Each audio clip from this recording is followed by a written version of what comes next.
हाँ तो स्टूडेंट्स, अभी हमने आपको पिछले वीडियो में रिपोर्टिंग वर्ब में चेंज के बारे में बताया था। अब हम इस वीडियो में आपको रिपोर्टेड स्पीच में किस तरह से चेंजेस होते हैं, ग्रेजुअल चेंजेस, एक के बाद एक, वन बाय वन किस तरह से चेंजेस होते हैं, ये हम आपको बताएंगे।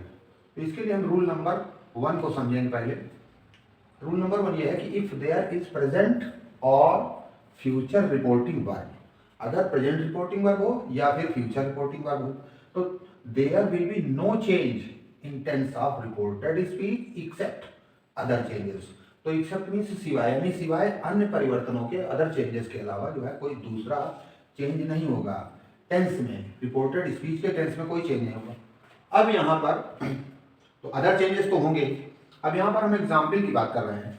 डायरेक्ट में जब आ जाते हैं तो यहाँ पर प्रेजेंट रिपोर्टिंग वर्ब है और यहाँ पर फ्यूचर रिपोर्टिंग वर्ब है। प्रेजेंट रिपोर्टिंग वर्ब में जो है ये ऑब्जेक्ट लगा हुआ है। He says to me I have done my work. तो यहाँ पर जब सेज टू है तो इसलिए इसका हो गया tells. He tells me that he has finished, he has done his work, sorry, he has done his work. अब यहाँ पर फ्यूचर रिपोर्टिंग वर्ब में जब हम आते हैं तो यहाँ पर ऊपर वाली रिपोर्टिंग वर्ब के बाद तो ऑब्जेक्ट दिया था, यहाँ पर ऑब्जेक्ट नहीं है। Ram will say we shall have played cricket, तो यहाँ पर ऑब्जेक्ट नहीं है, तो इसलिए रिपोर्टिंग वर्ब के, रिपोर्टेड स्पीच के टेंस में कोई चेंज नहीं होगा। अदर चेंजेस जो होने होंगे वो हो जाएगा।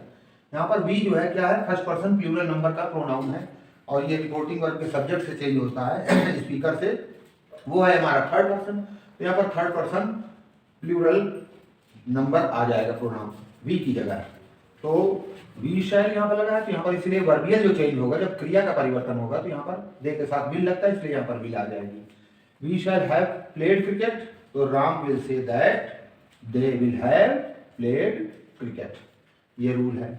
अब इससे हट करके, इस प्रेजेंट और फ्यूचर रिपोर्टिंग वर्ब से हट करके जब हम अदर चेंजेस में पहुंचते हैं तो अगर पास्ट रिपोर्टिंग वर्ब होती है तब क्या किया जाता है। तो इसके लिए रूल नंबर 2 है, if reporting verb is past, अगर रिपोर्टिंग वर्ब पास्ट है यानी सेड है, तो there will be following changes. जो चेंजेस होंगे वो इस तरह से होंगे। Number 1, indefinite, continuous, perfect, perfect continuous, ये 4 हैं। इंडेफिनिट यानी प्रेजेंट इंडेफिनिट जो होता है वो changes into past indefinite. Present indefinite past indefinite में बदल जाता है, यानी क्रियाओं का परिवर्तन हो जाता है, वर्बियल चेंज हो जाता है। यानी प्रेजेंट इंडेफिनिट के रिपोर्टेड स्पीच के सेंटेंस में पास्ट इंडेफिनिट की वर्ब्स का यूज किया जाता है। कंटिन्यूअस में जब होता है तो प्रेजेंट कंटिन्यूअस अगर टेंस है तो वो पास्ट कंटिन्यूअस टेंस की वर्ब्स का यूज हो जाएगा।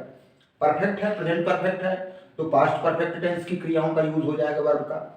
और प्रेजेंट परफेक्ट कंटिन्यूअस है तो पास्ट परफेक्ट कंटिन्यूअस टेंस की वर्ब्स का यूज यहाँ पर हो जाएगा। ओके, अब इसके बाद हम आपको रिमेनिंग रूल्स बताएंगे।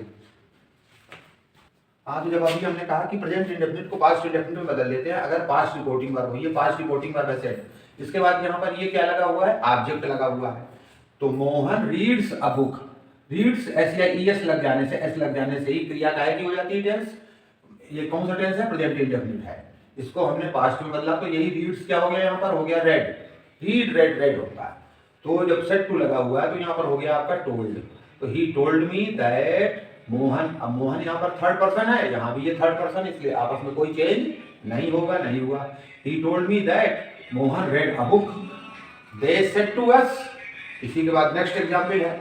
अब हमने यहाँ पर अफर्मेटिव की बात किया था ऊपर, अब यहाँ पर हम निगेटिव की बात कर रहे हैं। They said to us we do not play, यहाँ नॉट का यूज कर दिया गया। तो they told us that they did not play, यानी पास्ट इंडेफिनिट की वर्ब यहाँ पर यूज कर दी गई है। अब इसी तरह से हम यहाँ पर ये हो गया, वी डिड नॉट के लिए डू नॉट के बजाय यहाँ पर डिड नॉट हो गया। अब हम यहाँ चाहें तो इसी में अगर चाहें तो हम नेवर का यूज भी कर सकते हैं, यहाँ पर नेवर का यूज भी दिखा सकते हैं, नेवर भी कर सकते हैं। तो जब नेवर का यूज हो जाएगा तो यहाँ पर स्वाभाविक है, नेचुरल है कि यहाँ पर क्या हो जाएगा, यहाँ पर डिड का यूज नहीं होगा, हेल्पिंग वर्ब का यूज नहीं होता जब नेवर का यूज होता है। तो they said to us, comma, inverted commas में, वी नेवर प्ले, ये स्पीकर कह रहा है वी नेवर प्ले। तो यहां पर क्या हो जाएगा, that they told us that they never, यहां पर क्या आ जाएगा, दैट के बाद दे क्यों आ जाएगा, ये फर्स्ट पर्सन प्लूरल नंबर, यहां पर इसकी जगह प्लूरल नंबर का ही सब्जेक्ट आएगा, तो दैट दे नेवर प्लेड हो जाएगा। प्लेड इसलिए हो जाएगा क्योंकि डिड का यूज यहां नहीं होता है। एक ही हो गया, प्रेजेंट इंडेफिनिट को पास्ट इंडेफिनिट में बदलने का प्रोसेस हो गया। अब हम उसके बाद नेक्स्ट चल रहे हैं कंटिन्यूअस में। करण सेड, करण नाम का कोई एक लड़का है और वो कहता है the students are making a noise, यानी क्लास में स्टूडेंट्स जो है शोर कर रहे हैं। प्रेजेंट कंटिन्यूअस है, अफर्मेटिव सेंटेंस है। असर्टिव का एक फॉर्म होता है अफर्मेटिव और एक होता है निगेटिव, तो ये अफर्मेटिव है, ये कॉम्बिनेशन होता है assertive. The students are making a noise, तो Karan said that the students were making a noise, यानी प्रेजेंट कंटिन्यूअस पहले में बदल गया हमारा, पास्ट कंटिन्यूअस में चेंज हो गया। अब यहाँ पर रिपोर्टिंग वर्ब के बाद ऑब्जेक्ट का यूज नहीं हुआ है। यहाँ पर क्या है, Sita said to Radha Gita is not singing, तो यहाँ पर क्या है, सेड टू लगा इसलिए यहाँ पर आ गया told, Sita told Radha that Gita was not singing, ये हो गया। ठीक है, अब एक चीज यहाँ पर ये भी ध्यान देने वाली बात है कि यहाँ पर जितने भी प्रेजेंट कंटिन्यूअस, जितने भी कंटिन्यूअस टेंसेज होते हैं, किसी भी टेंस का जो कंटिन्यूअस होगा या फिर परफेक्ट कंटिन्यूअस होगा, उनके साथ नेवर का यूज कभी नहीं होता है, नेवर का यूज नहीं होता। ठीक, परफेक्ट की बात अब हम करते हैं। दे सेड टू अस, ये आ गया यहाँ पर, फिर यहाँ पर फर्स्ट पर्सन प्लूरल है, तो यहाँ पर थर्ड पर्सन प्लूरल आएगा रिप्लेस होकर के, ये इससे बदलेगा, इसलिए सन बटे 123 के अंतर्गत। They said to us we have finished our work, ये आ गया। तो they told us, said to का टोल्ड हो गया, they told us that they had finished their work हो गया। प्रेजेंट परफेक्ट पास्ट परफेक्ट में चेंज हो गया। सोहन सेड, इसी तरह से ये सब एग्जांपल्स हैं। Shyam has not stolen his watch, तो यहां पर क्या हो गया, Sohan said that Shyam had not stolen his watch, ये आ गया। अब यहां पर कोई भी उदाहरण हम एग्जाम्पल कर सकते हैं, बता सकते हैं, काहे का, नेवर का भी यूज कर सकते हैं।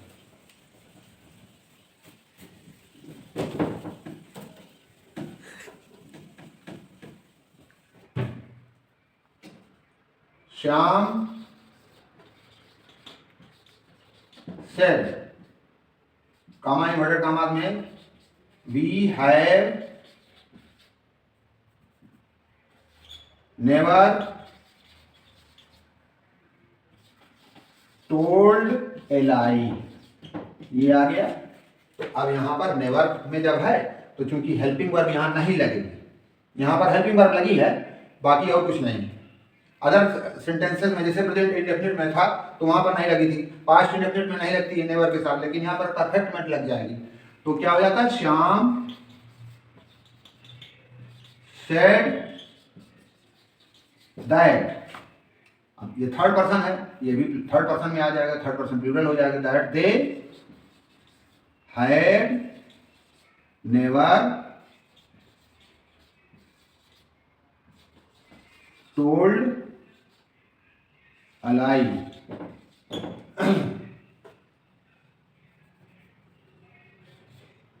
नेवर टोल्ड अ लाई, ये हो गया। अब आ जाते हैं हम, चलेंगे जब परफेक्ट कंटिन्यूअस में। हाँ तो स्टूडेंट्स, अब हम परफेक्ट कंटिन्यूअस टेंस के विषय में पढ़ेंगे।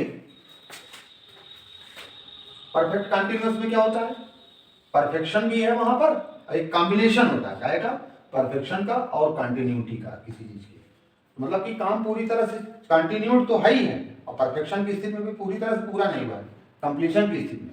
तो दे सेड एग्जाम्पल यहाँ पर, और इसीलिए इसमें पॉइंट ऑफ टाइम और पीरियड ऑफ टाइम दोनों दिए रहते हैं। जहां पर पॉइंट ऑफ टाइम की बात होती है वहां पर सिंस का यूज होता है। सिंस जो है वो पॉइंट ऑफ टाइम को डिनोट करता है और फॉर पीरियड ऑफ टाइम को डिनोट करता है। सिंस जो है, सिंस क्या डिनोट करता है, पॉइंट ऑफ टाइम, यानी निश्चित समय व्यक्त करता है, और for period of time, period of time का मतलब होता है कि जो अनिश्चित समय है, ठीक है। तो यहाँ पर जैसे एग्जांपल है, they said she has been learning her lesson since morning. ये कैसे पता चला कि जो है ये पॉइंट ऑफ टाइम ही है, क्योंकि मॉर्निंग का समय है ना, तो मॉर्निंग तो निश्चित है ये, इसलिए। इनडायरेक्ट इसका क्या होना, दे सेड दैट शी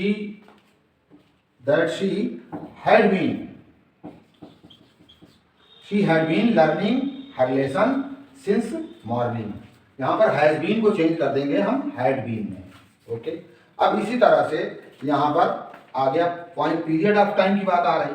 तो जैसे एग्जांपल है, Mohit said it has not been raining for 2 days, यानी 2 दिन से बारिश नहीं हो रही। तो इनडायरेक्ट मोहित ने ये बात कहा, Mohit said that it had not been raining for 2 days। Okay, ये हो गया आपका पीरियड ऑफ टाइम। बारिश कब होगी ये कोई निश्चित नहीं, इसलिए फॉर लगा है यहाँ पर, पीरियड ऑफ टाइम के लिए लगा है। तो इस तरह से अब इसके बाद हम अगली वीडियो में एक्सेप्शंस के बारे में और जो फर्दर रूल्स हैं असर्टिव के, उनके विषय में पढ़ेंगे। तो स्टूडेंट्स, अगर आपको हमारी वीडियो अच्छी लगी है तो इसे आप शेयर करें, सब्सक्राइब करें और कमेंट्स में अपने जो विचार हैं वो लिखना ना भूलें। थैंक्स।